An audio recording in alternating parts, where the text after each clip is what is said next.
All right, we're going to begin. I'm now going to call to order the April 14th, 2020 Town Board Agenda Meeting. We are going to begin with Finance and General Government Committee items. We're going to begin with Paul Sebesta.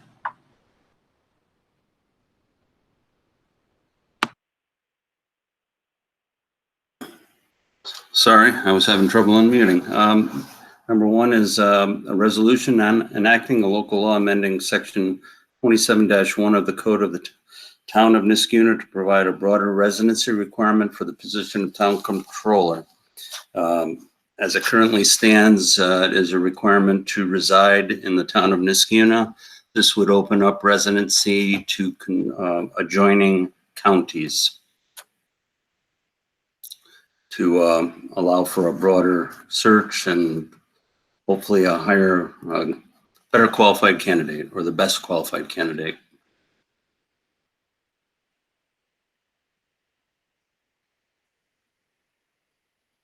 You've started advertising for that position, haven't you? I have, and we have, I don't know the last count, probably upwards of 15 applicants. Janet, are you on?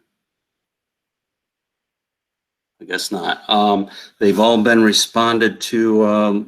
Sorry, I am, Paul. I believe we're closer to 20 now. I did get a couple in the last couple of days, and I dropped on the drive. But okay.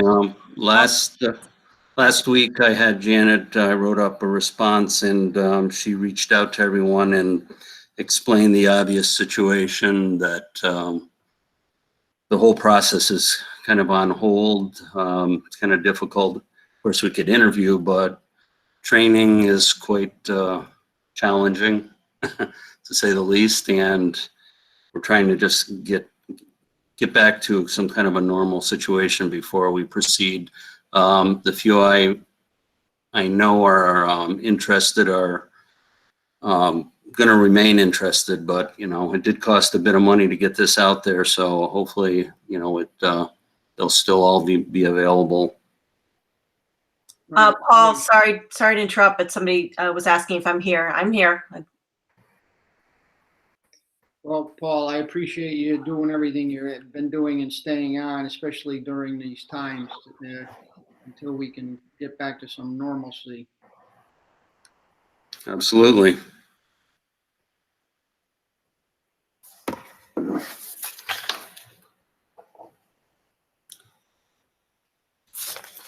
On that note, I do have a modified schedule for succession that I was going to be sending out just to keep the board abreast of what my plans are, along with some year-end close information. I'm going to get that out tomorrow. I know, Bill, you've been asking for it particularly, and thought I could get it done today, but didn't quite get there.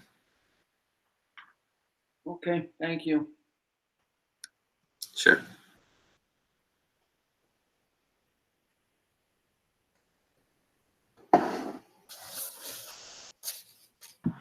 Number two, I guess it's still me. Resolution adopting rules of procedure for the Legislative Committee of the Town Board. This is being tabled once again, or not? Are we going to be able to meet in a special meeting and have this finalized? I hope so. I'll call for a special meeting. We'll see how that meeting goes, and then we can decide from there. Okay, so it's on tentatively. Yep. Okay, number three, a resolution making certain budget modifications. We have 3 budget modifications, possibly 2 if Alexis is successful with Westlaw. Acceptance of a donation for a plaque, and additional funding for some AED battery replacement batteries. And number 4 is a resolution authorizing the annual payment for municipal accounting software. This is this amount is paid to Munis for our annual maintenance of our accounting, payroll, budgeting, HR software. It's in the amount of $25,646.51. you have to have it. It's required. It's a lot of money, but there's no way around it. We do use them quite regularly, and it does provide updates of the accounting software, whether it's tax tables for payroll or new features and enhancements that are provided for the budgeting and accounting side. That's it. Thank you. We're going to move on to Highway Parks and Rec Committee items. Ray Smith, if you're with us, or Lori. Oh, this is me. Hi. Great. Number 5 is a resolution appointing a van driver and program aide for the senior center. This is tentative because we have yet to get any applicants for this position. So I'm not hopeful that this will occur by the end of the month. We are blasting again, hoping to get some more applicants and hoping to get someone in line at least for May. So, but I'm not hopeful it's going to be at the end of the month. And number 6 is a resolution to appoint driving range employees. I have a couple of kids that will work, but obviously the range will not be open until our parks are open. So it's probably best just to get them on a resolution. And as soon as the ban is lifted, we can get the range open and get these guys out there. So Lori, then that brings up the logical next question. What are we doing with the rest of the kids? I mean, do we think we want to put them on? Do we want to wait until May? Or I was going to wait until May. That way we had a more complete list. yeah, And I looked back at last year's resolutions, and that's when we did the pool and the playground in May as yeah. well. I think we did the managers earlier because we wanted them to try to help us Exactly. get things going. So it helped. I mean, if you want it, we could definitely put them on for the end of the month. okay. The pool All right, managers. I will let you know then, and I will run it by everybody so that if we've got people who, because that would be one-off work, right? They wouldn't be working together. Exactly. Oh yeah, they can do their work on at home and do what they need to do beforehand. Great. And then I just had one other thing that I just did not get a chance to talk to you about. I was disappointed to learn yesterday at some point that we're not going to have NISCA Day this year. I know. I was wondering if maybe we could, at a bare minimum, try to promote some sort of community pride day. I mean, maybe we're going to be out of our houses by then and we can just go to the co-op and wear NISCA t-shirts, or we can do like we've done with the rainbows and the teddy bears and the whatever else we've put up in the last few days. Maybe encourage folks to put up NISCA signs in their windows or something like that. I mean, and what a sad day for the kids in our community, so.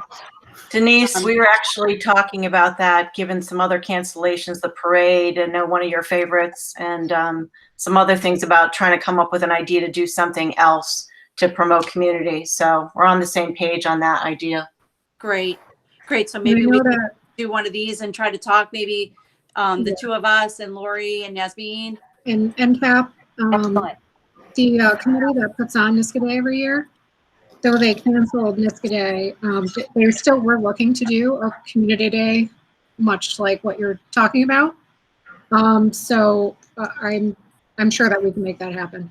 And they're willing to do that. And that was one of their considerations that they figured they wanted to do, is just have a smaller in scope NISCA Day at some other time. So, and I see this, somebody's posting this. So Lori, I mean, we get the money for the fireworks, right? Yep. Correct. So could we do the fireworks on 4th of July? Could we create some sort of new tradition this year, or one time only, I mean, I know it's not exactly the most hopping town on 4th of July around here. People go other places, but is there some opportunity to still do the fireworks? Says the woman who owns a dog that is so afraid of things. I think I had to bring him to Rosemary's Kitchen once. But I know Does the NISCA Day committee have an alternate plan? I know the one year that NISCA Day, they couldn't have the fireworks. It snowed, yep. So I They've don't know got if they have a plan in the hopper. They've got new leadership this year too. The leaders aren't doing it. It was Mike Corcoran who's actually taking it on. So actually something smaller might be a good way to ease him into it anyway. I think that's a great idea. Maybe we can figure out, the four of us get together. We could have Mike on the phone. I mean, he's a great young man. I mean, he's so ambitious, and he's, I worked with him when he was doing the Relay for Life stuff and the fundraising around that. He's a great guy. That sounds great. when he was still in high school. So boy, been around a little too long. All right, so maybe that's the way we can proceed on that. Wonderful. Yep. Got it. Yep, that's great. Teamwork. Lori, are you done? I am done. Okay. Great. Thanks, Lori. Thank you, Lori. We're going to move on to Laura Robertson, Economic Development, and I'm not going to say the rest of it's too long. Go ahead, Laura. Take it away. Sorry, I forgot I was muted. Let me pull it up here. Well, Number 7 is a resolution enacting a local law amending Chapter 98, establishing fees for sketch plan and site plan applications.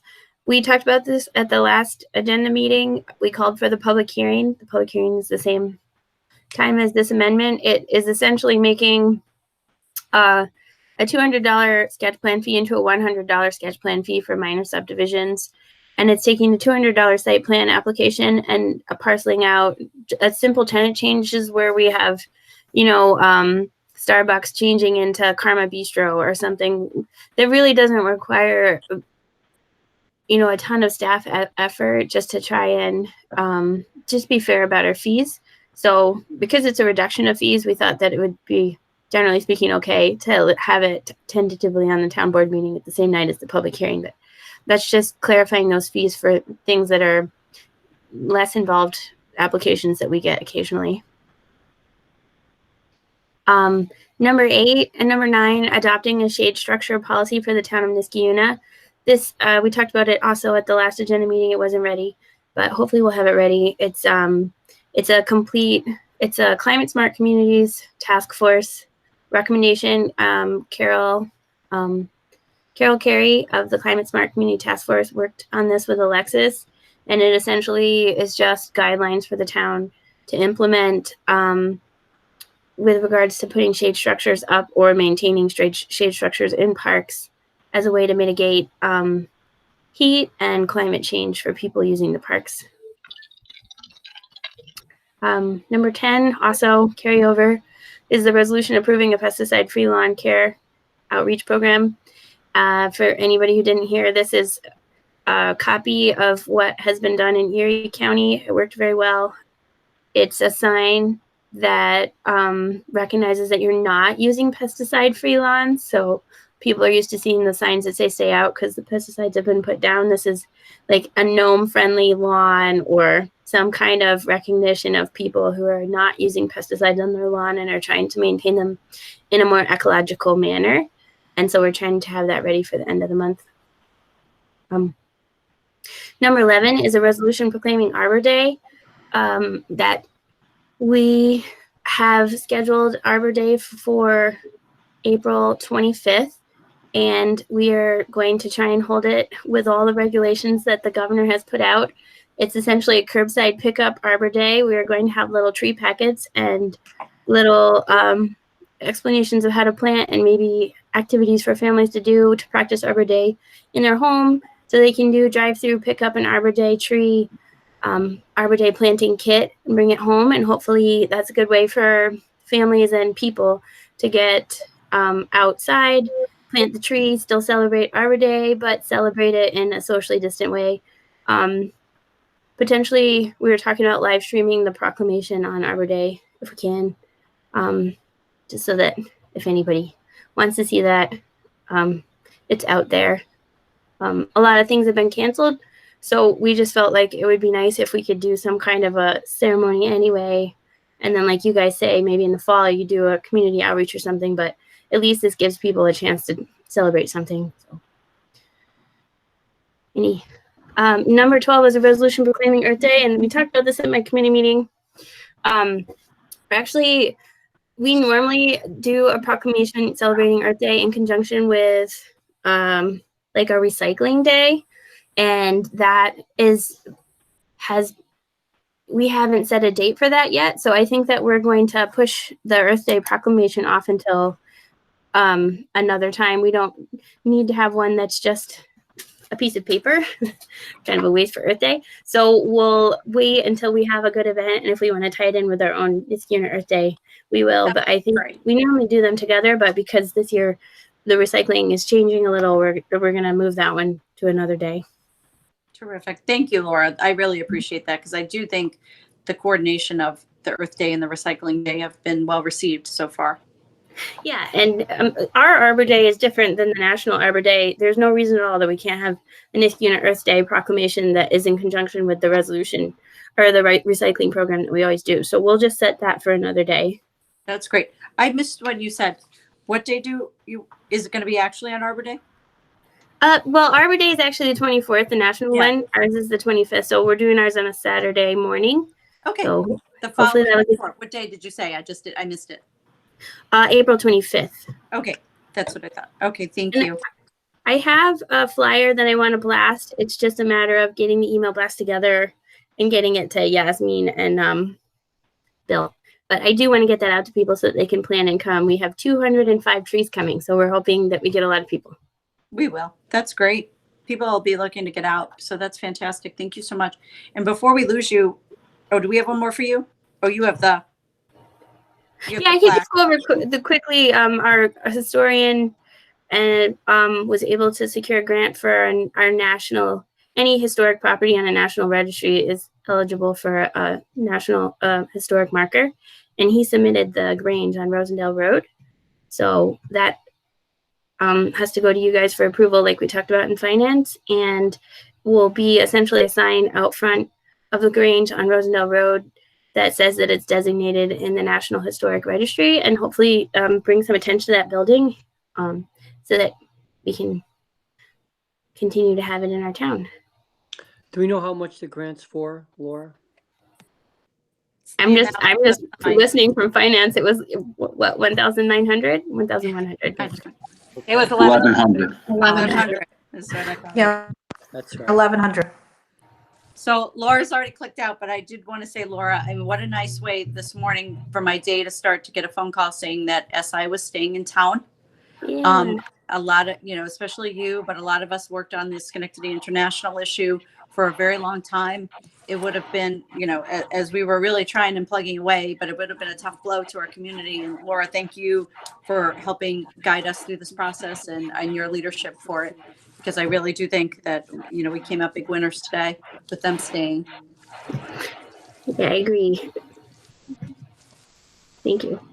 Thank you.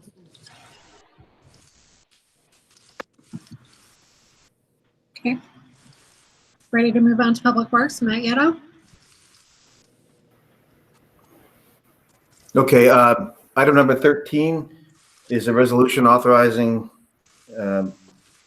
contracts to accept high-strength waste at the wastewater treatment plant. I know Paul Briggs has been working on this with ESG and Denise as well as myself. Paul, you probably have the best description of what you've come up with?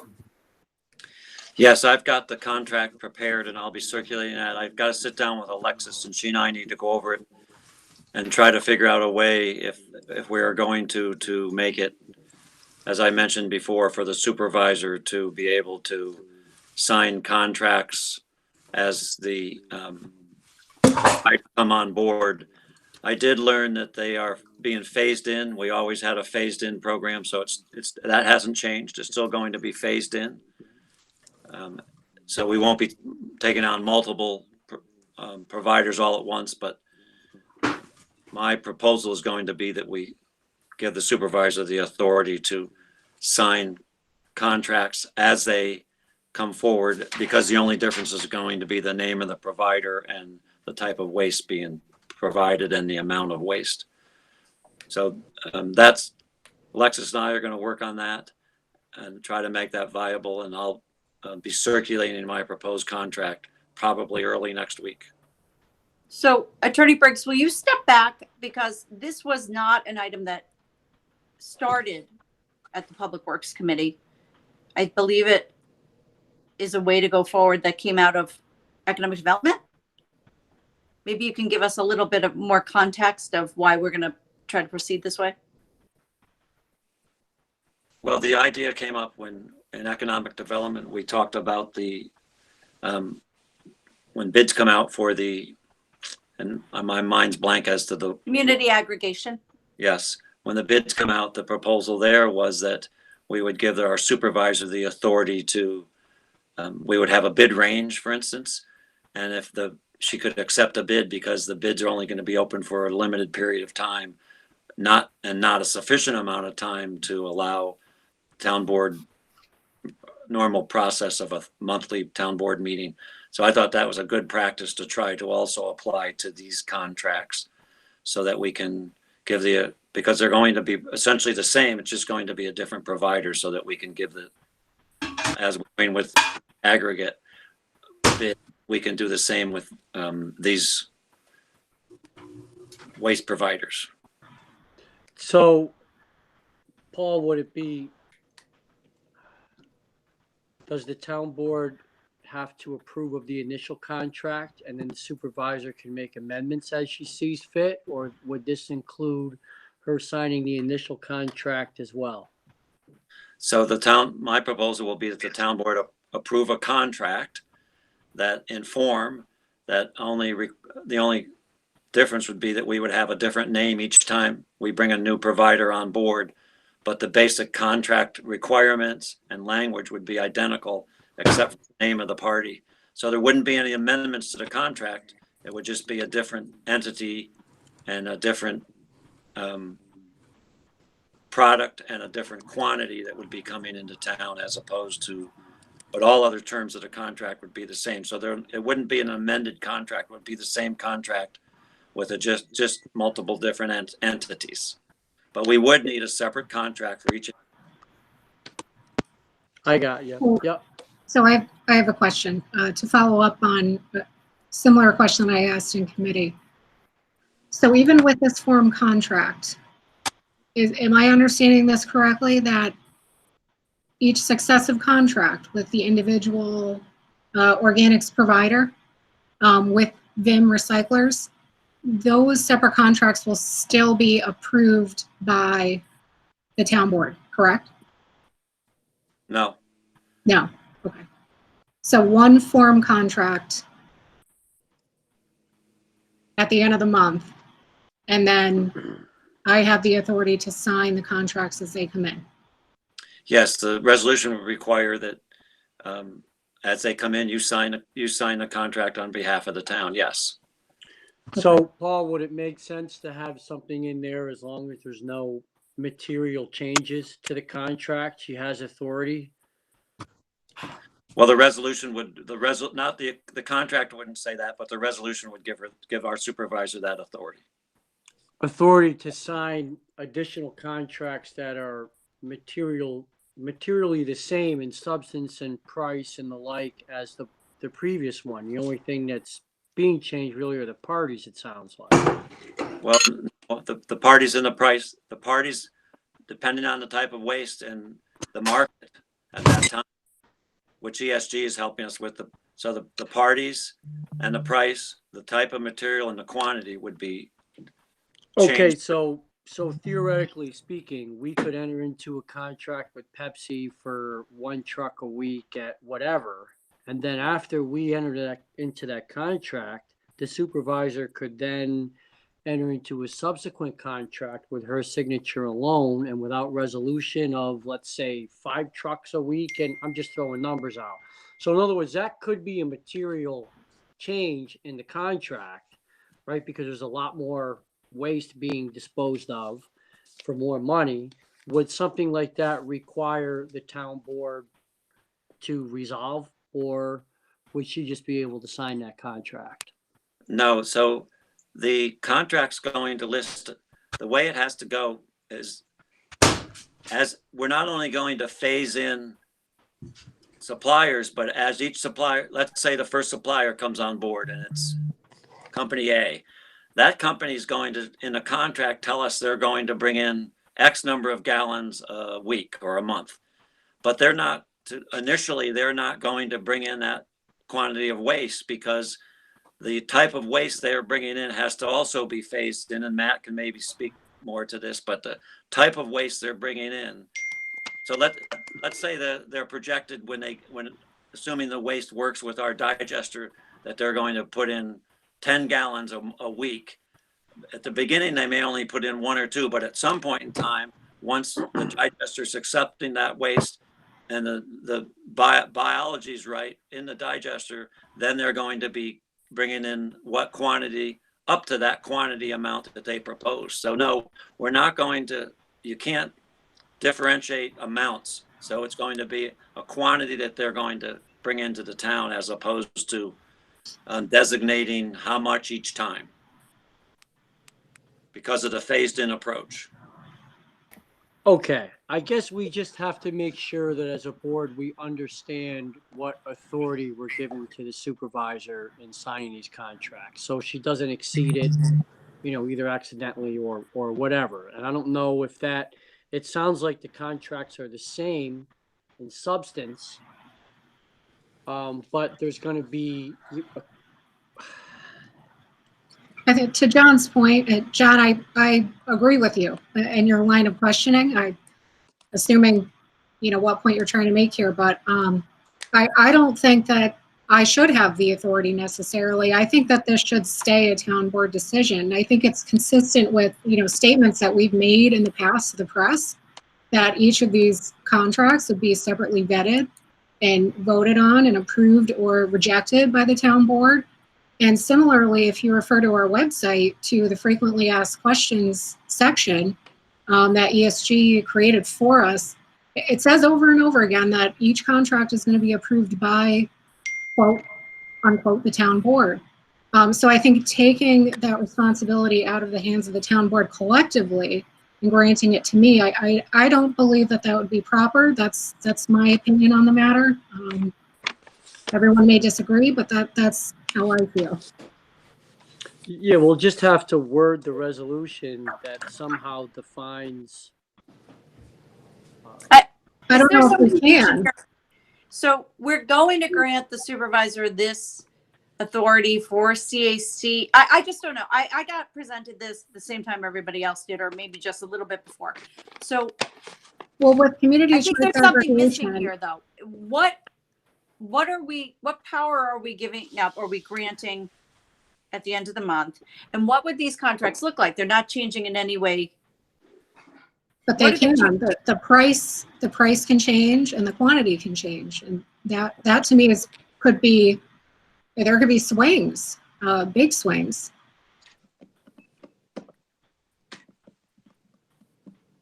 And that's, of course, a town board decision, obviously. So that's something that the town board has to figure out. Do they want to do it the way I propose or the way you propose, Supervisor? Because it doesn't matter to my office. We can vet each contract separately, or we can do it.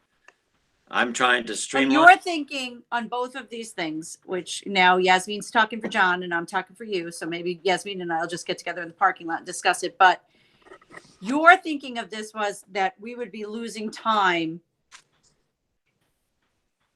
if we, you know, these things are coming up late in the month. We can't do it for another 5 or 6 weeks. And we're missing out on the opportunity because so far, and these are my own words, I'm not saying this has been a bust because we have waited so long, everything has taken so long, and we have lost out on everything because people are just driving right past us and driving into Schenectady. So is that your thinking? Well, yes. So Pepsi's taking their product to Schenectady, but at some point in time, once our system is up to speed, we may have, say, four suppliers, but the supplier has the right to. They're not obligated or under contract to bring their product to us. So if we're depending on a revenue stream from this, which is a big item that we've always talked about, my concern would be that, let's say we have 4 suppliers and then some other municipality comes in and underbids us and they let us know that, or they just stop bringing their product to us. We then need to, ESG has people that'll come in. They have a number of suppliers. They're just trying to decide how many we're going to need. But I'm trying to find a way that we can bring on a new supplier without going through waiting a month. Can we just call for special meetings in those cases? We could, yes. And similarly with community choice aggregation, the option was posed that we could call an emergency special meeting once we had all the bids. And that was something that was talked about in committee. I'm also similarly think that we could put that option in play as well. So that we put the responsibility back on the town board for this decision collectively. And we just ensure that we're being as transparent and open as possible in both of these processes. Paul, it sounds to me like you put this forward to make this process work better. We could words the resolution and make the parameters such that any contract that gets signed has certain parameters. Your point is, if we wait for the entire town board, special meetings, we may lose XYZ tanker that has a very effective BOD that would work great in our plant. Because we can't turn that around on a timely basis, they go down to the city of Schenectady or wherever else to get rid of their waste, and then we lose out because we don't have the ability to process and act quick enough for us to take this particular waste, correct? Yes, and there's also legislation, and I think Alexis spoke to this to me. There's legislation that's going to be coming up in, I think, 2021 or 2022 that's going to require that facilities have the type of facility we have where this waste has to go to. So there's going to be other municipalities on board. It's just a matter of timing. We need to get suppliers in as soon as possible, and we need to find a most judicious way to do that so that we can, as Jasmine says, so there's plenty of transparency, but we don't lose vendors. I think you're on the right path, and I would like your office to put some sort of resolution together that hopefully we can get everyone on the board comfortable with, giving the authority to the supervisor of the town to be able to do that, to get this process going. Well, I just wonder what we're going to say to the residents when they claim that they didn't have knowledge of, particular kind of organics that's materializes to have come into our town. That's what I worry about. I am concerned about our revenue projections. I do want to accept organic waste. We need to, both to offset the energy costs at the plant and for the benefits of our environment. I just want to be mindful of transparency, and that's where I'm coming from. Streamlining is great.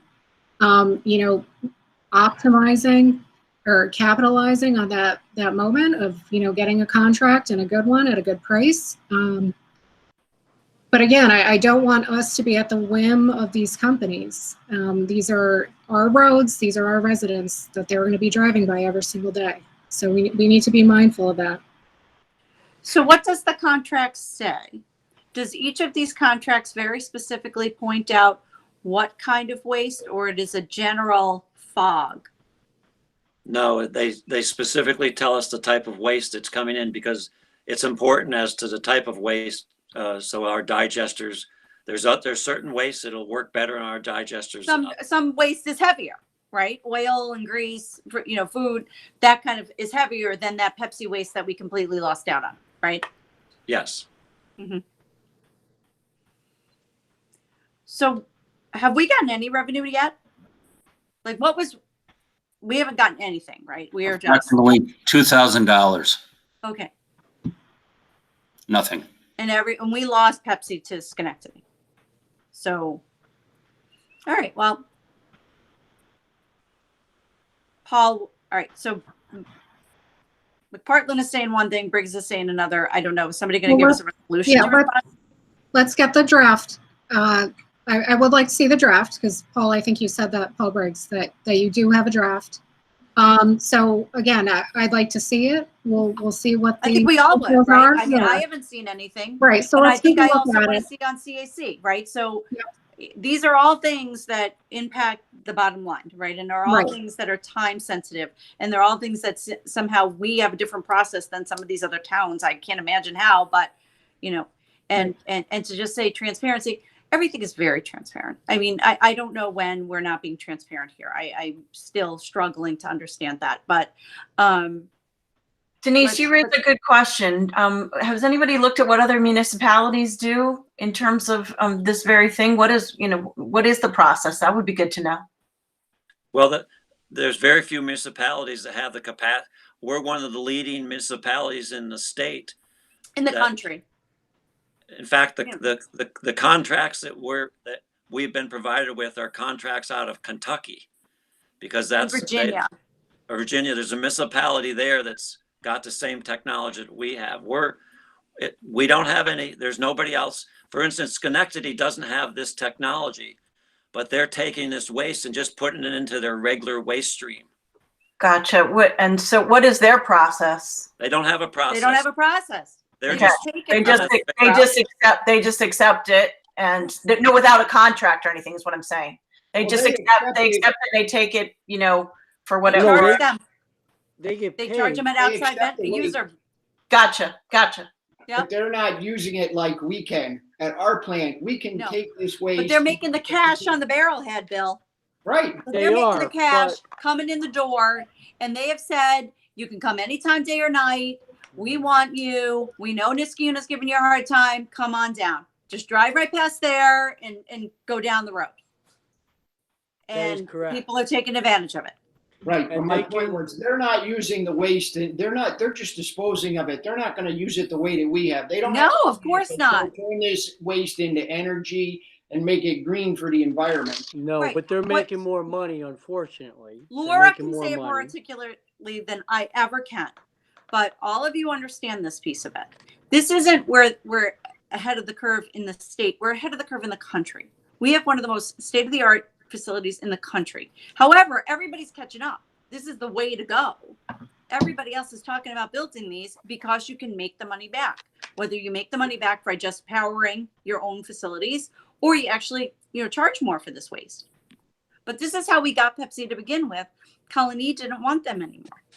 And they didn't have the facility we had.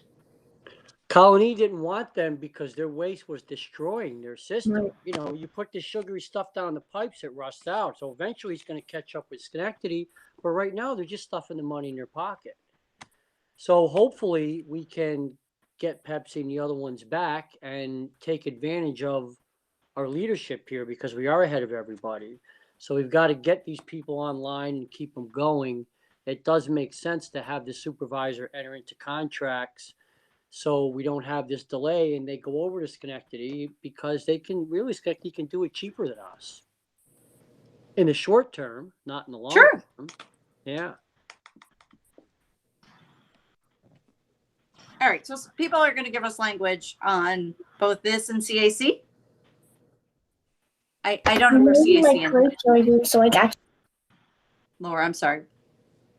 I was gonna say it's CCA, community I'm choice sorry, I'm segregation. sorry. Yeah. It is not the Conservation Advisory Council. I'm sorry. Thank you. Making me smarter and better. Thank you. That date, I believe, is May 7th. I'm not sure if it's changed. Louise Gava, who was our coordinator, she was out. Yeah. It should be coming up with a more definite date. We'll keep you apprised. I think Paul Sylvester and Laura Robertson are on those emails as well. Great. Thank you.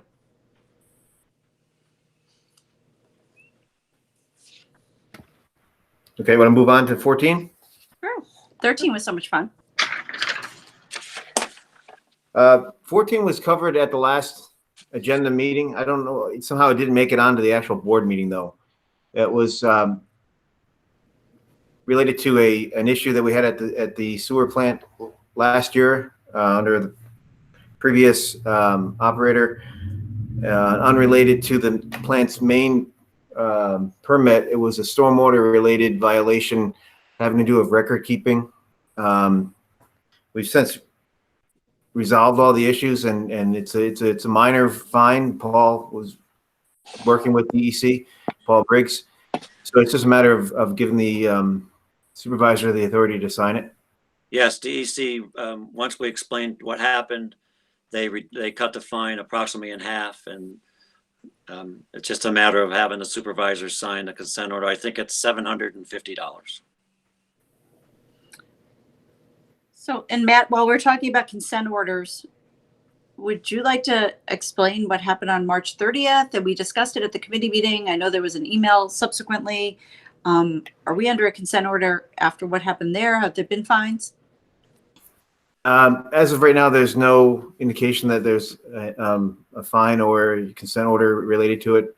I haven't heard from DEC. Can you explain what it is in transparency? Because we're very concerned about transparency. We had some growth of filamentous bacteria, which is a naturally occurring bacteria in one of our tanks, which made it difficult for the effluent to settle as it normally would. So for a period of time over the overnight from Sunday to Monday morning, that weekend, we violated our permit because our percent solids didn't meet the requirements of the permit. The material that was leaving was completely disinfected with the UV light, and it was just the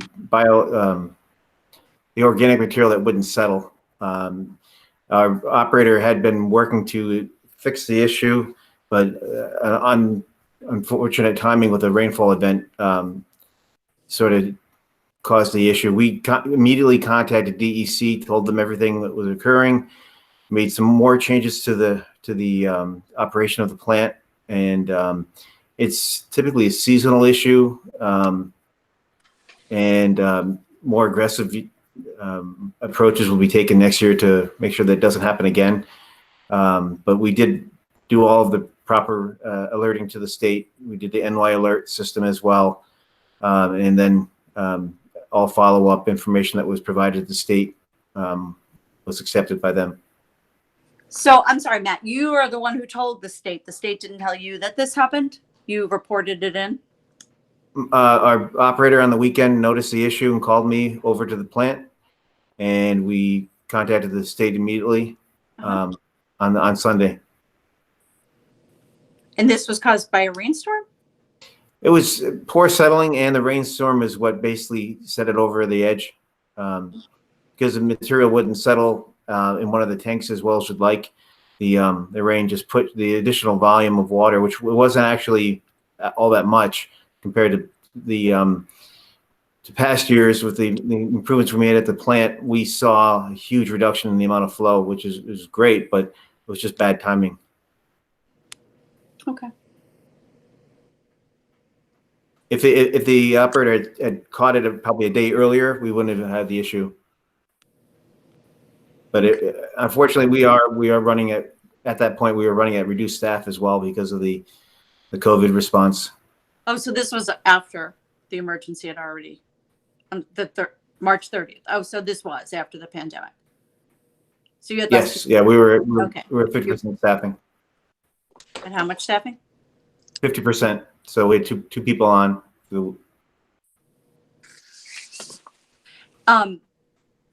And did you say it went through UV? Did you I'm say sorry. the material had gone through UV? Yes, it was disinfected. Yes. Yep. Okay. Thank you. The next one. 15 is we talked about this in Public Works. We were discussing a memorandum of agreement with CSEA to allow for workers to change positions and not take a cut in pay. This is something that occurs when guys end up going from one position where they've had years of increments and their pay is higher, and they want to go and better themselves and become an operator or take a more technical position. And in some cases, those positions pay less. So we want to encourage people to, we want to be able to pull within and keep our knowledge within the department. And by removing this one deterrence, it would keep people more willing to take on different positions. Because if they go from, for example, a water and sewer worker to a plant trainee, where they are starting down the path of becoming a plant operator, which is in the long term a much better position for some guys. we don't want to have them lose money. So this is the whole point. We're not looking to pay them more. We're just looking to maintain their pay. I've reached out to the plant soup or the union representative, Angelique Bywater, with respect to this. And my understanding is that I haven't spoken to her yet, but my understanding is the union's not completely supportive of this, but I'm going to try to work with Angelique to try to find some resolution. It may help that I'm over 6 feet tall. I may have more of an imagination about. Hi, it's Father Bob. So So the intent of this is just to avoid from going out to other places to take people from other municipalities if we can. So let me know, Paul. It's tentative. Okay.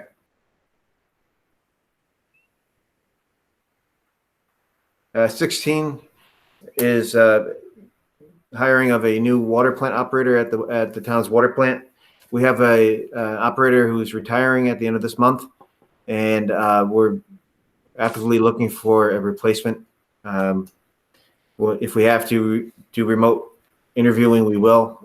But right now, the staffing levels are good for the way we're running the on-off situation with 4 people down there. But if we go down to 3, then it would throw that off. And the one main reason why I'd want to also fill this position is because the chief operator is 1 or 2 months away from retirement as well. He hasn't given us a final time frame yet, but I want to get somebody in there so that there's some cross training that takes place prior to his retirement as well. 17, we bonded to purchase a trailer or used for exercising of water valves. I'd like to go ahead and make that purchase because we do have the money available now. It's item 20 down below is related to that as well, having to do with the town becoming a member of a purchasing cooperative, similar to the NJPA or Bidwell or Sourcewell, I think is the other one. This one happens to be called Buy Board, and this manufacturer takes part of this, and this would allow us to take advantage of some of the price reductions that they have because of the cooperative purchasing. 18, I'm going to pull that one. We're going to have to go to bid for that one, so that's pushed to most likely next month. 19, on April 24th, we're going to have a bid opening for to award the contract to replace the water main on Mohawk Road. The project is, we just had another water break on that Can you stretch. take a minute to talk about that? I know folks are intensely interested in what goes on with water and sewer. So will you just take a minute to talk about how the guys worked all weekend? You were out there. I heard from you numerous times. Just tell folks what we avoided by your quick action. Mohawk Road. Yeah, so Mohawk Road has a 20-inch water main that feeds up the hill and ends up feeding the entire eastern portion of the town. That water main, unfortunately, over the last 10 years has progressively gotten worse. The soils over there are terrible for the pipe, and the pressures are on the upper end as well. So we've had multiple water breaks, especially at the lower portion right along the intersection of Rosendale and Mohawk Road. Caused some damage to the property, and so we went forward to work with Prime Engineering to come up with a replacement plan for that main. So unfortunately, we had a break again this weekend, which was clearly due to the damage to the pipe from the soil conditions. Our guys were able to jump on it though quickly. They caught it before it let go, and they replaced about 3 feet of water main and added a replacement service to the house that's at the corner. And thankfully, because they did it so quickly, that we avoided a boil water for that neighborhood. They work till about 4:30 in the morning on Friday. But hopefully that's the last one we'll have over there. I'm gonna knock on wood. Yeah, but while it's not good that it happened, it doesn't drive home the fact that that main does need to be replaced. But so we're going to be replacing the entire section, probably about 300 feet along Rosendale Road, around the corner up Mohawk Road, all the way to Route 7, and then a portion underneath Route 7 by Shannon Boulevard. And hopefully that project will come in under budget, and we can go ahead and start work this summer and be done by the fall. So the bid opening is the 24th. We'll have a recommendation prior to the board meeting. Let's see, 20 is, like I mentioned before, this is just a resolution that would allow us to take part in that buy board cooperative for the purchase of that valve exercising trailer. That's all I have. So there's one more, the outside user agreement. Oh, yes, I'm sorry. Yeah, that was added. Yeah, so the house on at 5 Cliff Street was originally connected to the city's Schenectady water main on Gassner. That connection let go over the winter and flooded and ran for quite a while. And the city finally were able to get a contractor to turn that water off. But the house is actually in Niskayuna, and it's a corner lot. So the water main that's in the street there on Fillmore Avenue is closer, and it's a town of Niskayuna. So they're not currently in our water district, so we just have to get an outside user agreement for that property to tie into it. They're prepared to do that now.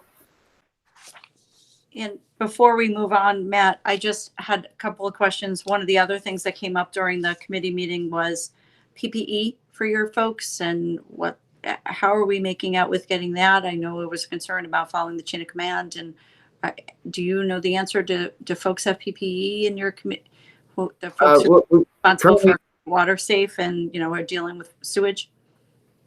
We have adequate gloves. We have some dust masks, and we have procedures that we put in place as far as distancing, and in cases where they can't maintain the distance. I did reach out to the supervisor's office this morning. She sent a nice description of how we should go ahead forward and get PPE. So I requested adequate supplies of masks for our entire crew. They're not always in the public, but there are cases when they are. And then, for example, they're in this water main repair this weekend. There were 4 guys in a hole within 3 feet of each other, and there's no way around it. So it would be good to have those masks. So I know they're working on it. Well, there's 2 separate issues. There's people who are in contact with the public, but then there are people who are responsible for working less than 6 feet. Right. So this is Janet. Just to clarify, Charlie and I were able to order masks today from Walmart.com, and they're due to be delivered anytime 7 to 10 business days. Okay, so we're not going through the county who's getting them for the state for free? We're not following that chain of command? I'm not sure. I just know I was asked by Charlie today to order them from Walmart.com, and that happened. Thank you, Janet. So when will they arrive? Go ahead, Janet.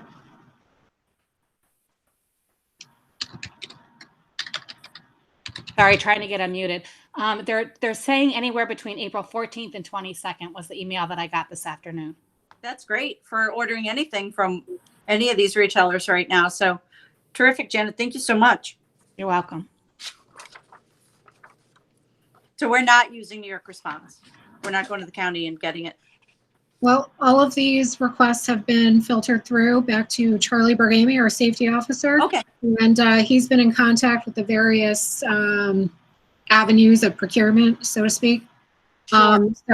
So if that's one place that he can get them, I'm sure he's already asked, but I can check with him on that. And just Great. in the Can interest you of let us know? time 'Cause I didn't get the email that Matt is referring to. So maybe if I can get that email and then whatever else Which email?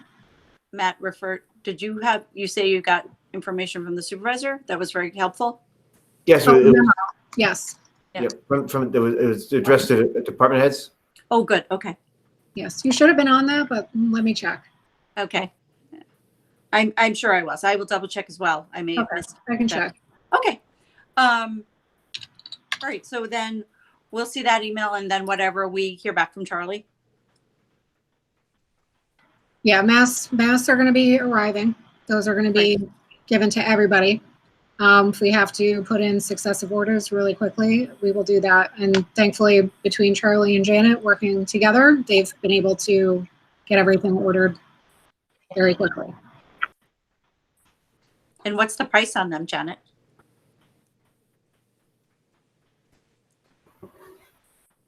I'd have to double check, but I think they were roughly $700 to $800 for. 400. Sounds good. So everybody will get gloves because I know some of the folks who are responsible for opening mail or handling documents are concerned as well.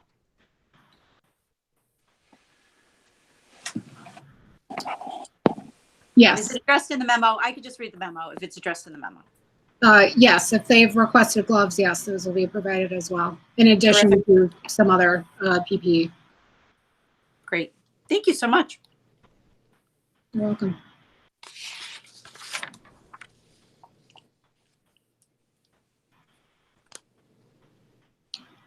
We all done there? That's all I had. Okay, thanks, Matt. We're going to move on to police and public safety, if we have the chief with us. I am here. I'm having all kinds of problems with the technology. Can everybody hear me? We can. Okay, very good. Number 22 is a resolution enacting a local law, amending a local law, Chapter 55 of the Code of the Town of Niskayuna, to discontinue annual registering and monitoring of residential and commercial emergency alarm systems by the Niskayuna Police Department. So the language just in this part, to discontinue annual registering, the alarms in the town, there is an annual fee, and all alarms that are monitored by Central Station or have an external siren have to be registered within the town. There will just no longer be a monitoring fee, and Apparently, I need to sit. No. Paul Briggs, we okay. can hear you. Okay. So we're just going to discontinue the monitoring of alarms if the board votes on that. The alarm signals now, there are several residents in the town whose alarm systems terminate at the UCC down in Rotterdam, approximately 106. There are also about 9 commercial alarms that terminate at the UCC. Everyone else who has a registered alarm terminates at a Central Station, ADT, or that type of company. So we would just be discontinuing the monitoring at the UCC. I know we've discussed this for a long time, Chief. What is there a budgetary impact to this? I can't remember anymore. There is, if everything were to remain the same as far as registered alarms with the town, it's about $18,145. We also pay a $1,795 yearly maintenance agreement on our equipment.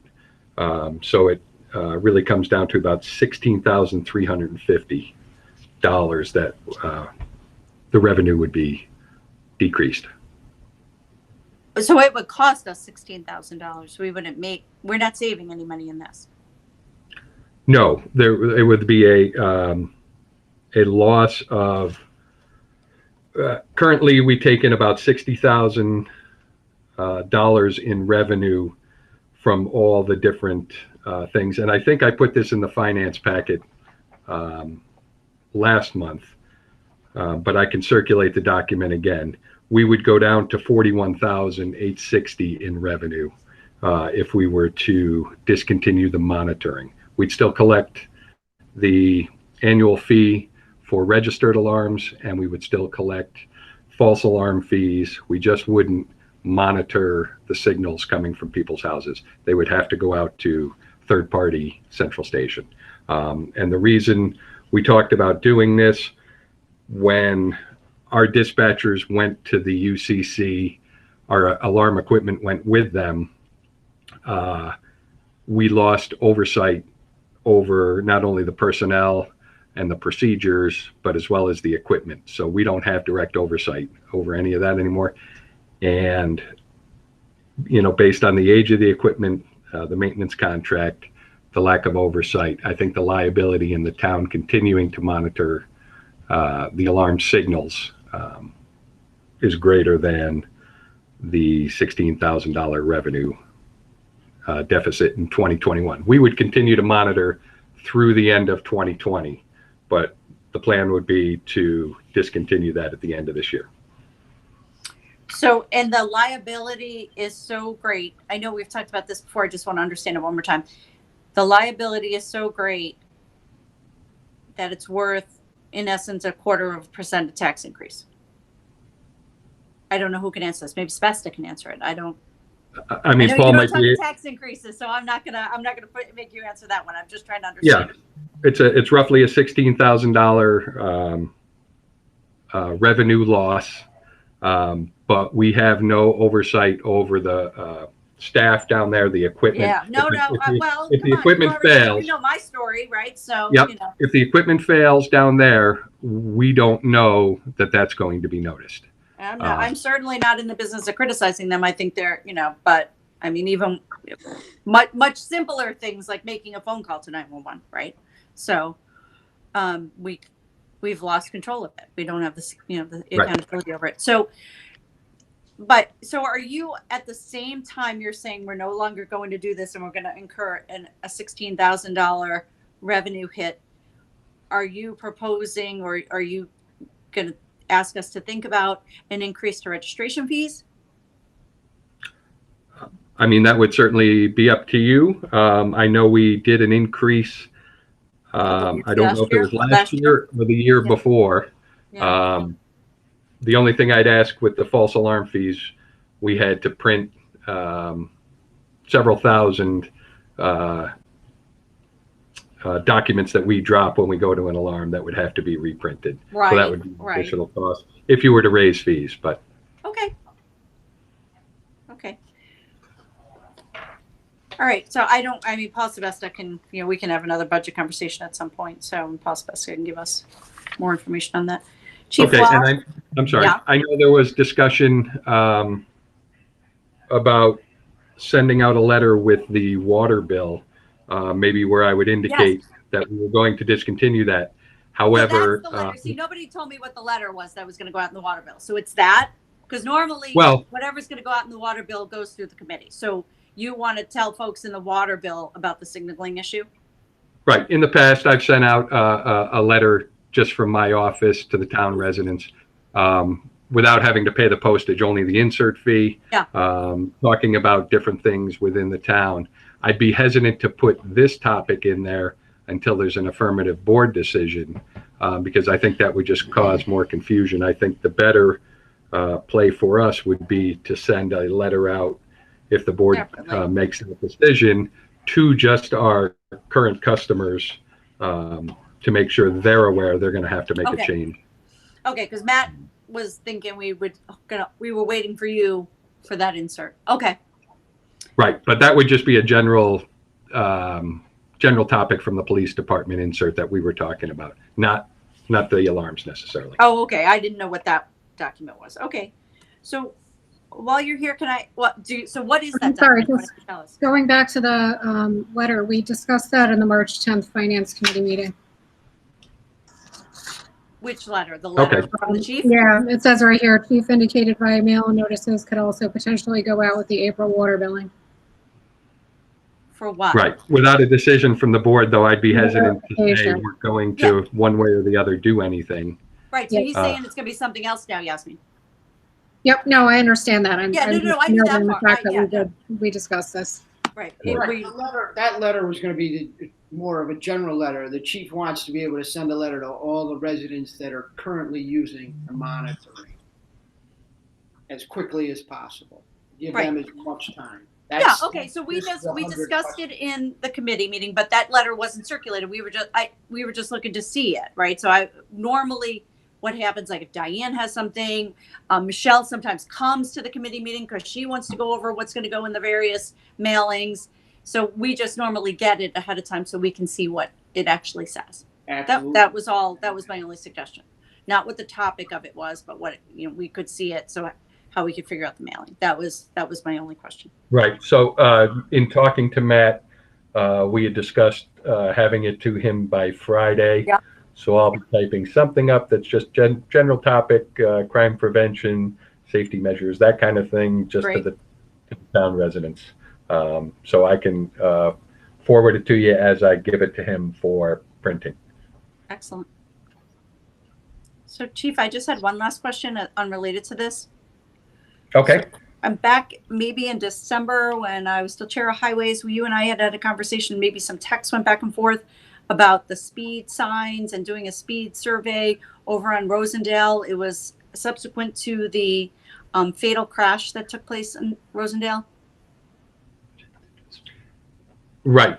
Okay. Well, that crash wasn't speed related, if that's what Right, but it was subsequent to the crash that took place over there. You and I had an exchange about doing maybe some speed monitoring or putting up the speed sign over there. Right. We were going to originally move one of the Dean Street signs over there, but then that kind of stalled in different committees. So we hadn't moved that sign, and now we've moved that in the just in the last few weeks. Right. It's over at Windsor now, but it doesn't seem to be working. No, the Windsor sign is our new purchase. Oh, okay. Is it not connected yet? It was running yesterday. The deputy chief had to go through the deputy chief had to go through a webinar for the programming and that kind of thing. That's great. So where now are the Dean Street signs now? So one is still on Dean Street. It was moved down further northbound toward Webster for northbound traffic. The sign that was on Dean Street that was southbound is now over near Taurus Road on Consol, going for eastbound traffic due to all the complaints we had over there through different committees. And now the county has put their speed sign down on Rosendale Road near Lions Park, where we also had complaints from the one resident. Okay. And Okay, then so it's at some point, can we get it moved over closer to the schools where the fatal accident was? We're getting some additional signs, Denise, from that one purchase. So I know the chief has a long list, and Rosendale is a hot spot, as you all know. Okay. So that's going to be their committee. That's their committee, but we should have 4 more signs to use for that purpose on Rosendale and elsewhere. Great. So I only had one more thing for the agenda. That's not on this current agenda? No, because it just came up today. Our dog warden, Stu Smith, resigned as of April 12th. I was actually contacted today by our former dog warden, Dave Stern, and he's agreed to come back as our dog warden. His schedule now permits that. So I just wanted to see if I could put that on the agenda for tonight. So maybe we could get him hired by the end of the month to continue the dog warden duties.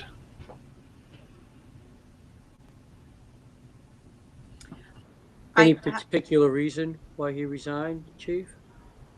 Well, he'd done about a year with us. Even when he started, he said it was not going to be a permanent thing. I think just with everything going on with COVID and such, I think he had just felt like this was a good time to go. It wasn't any animosity or anything that way. It was just a good time for him to go. So Chief Paul Briggs, Dave Stern worked really well with us. Is he still working at a Union College in security? Yes.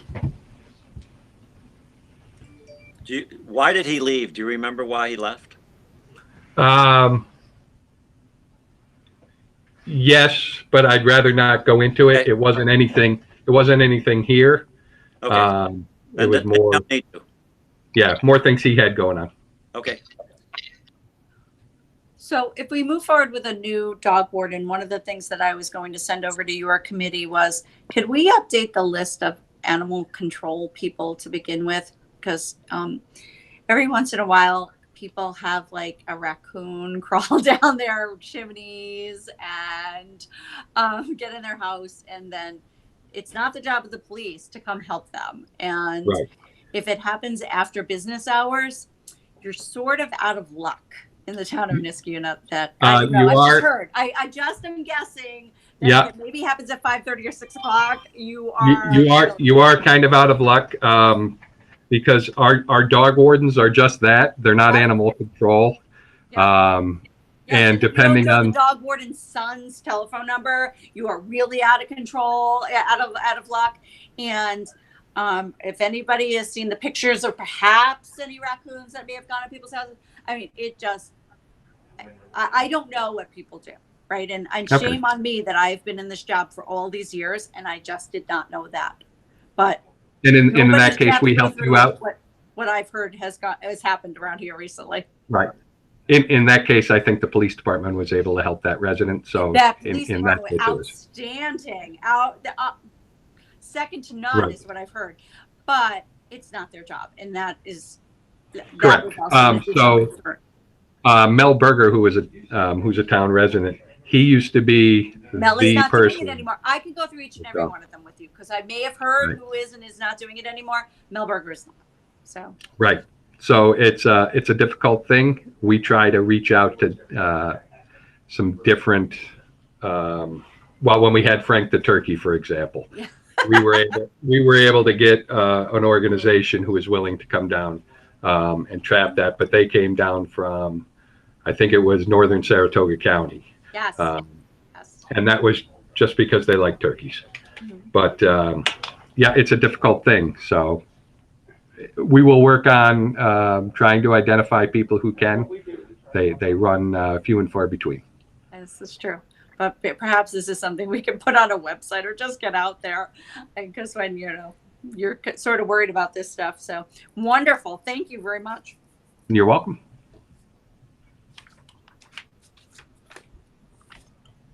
That's all I have. Thanks, Chief. Are there any other topics for discussion tonight? Any questions, additions, subtractions? Is Eric Amberger on? This is Alexis Kim speaking. He had sent a request about perhaps a resolution extending the date of grievance day. It would kind of pigtail the resolution we had that extended the date for filing for senior exemption. I'm not sure if Eric is on this call. I don't think Eric is on this call, but I think that's an outstanding idea and I'd be happy to sponsor that. Okay, I'll get you guys the proposed resolution this week. Okay. Because some of this stuff is the committee, they go through a training. I mean, there's a lot of things that I don't think happened. So we probably should extend that process. If we can afford to, I would like Sebastia's input as well. But thank you. That's a great point, Alexis. Okay. Any further additions, questions? Okay. Seeing none, I'll entertain a motion to adjourn. So moved. Thank you. Can I have a second? Second. Thank you. All those in favor signify by saying aye. Aye. Aye. Any opposed? Okay, we're now adjourned for the evening. Thank you all so much for joining us here tonight. We will have our regularly scheduled town board meeting on Thursday, April 30th. So we usually have them on Tuesdays. This one is different. It is on Thursday. Refer to our website, www.niskayuna.org, for login instructions, and we will see you next then. Everybody have a wonderful evening. Stay safe, stay healthy. Good night.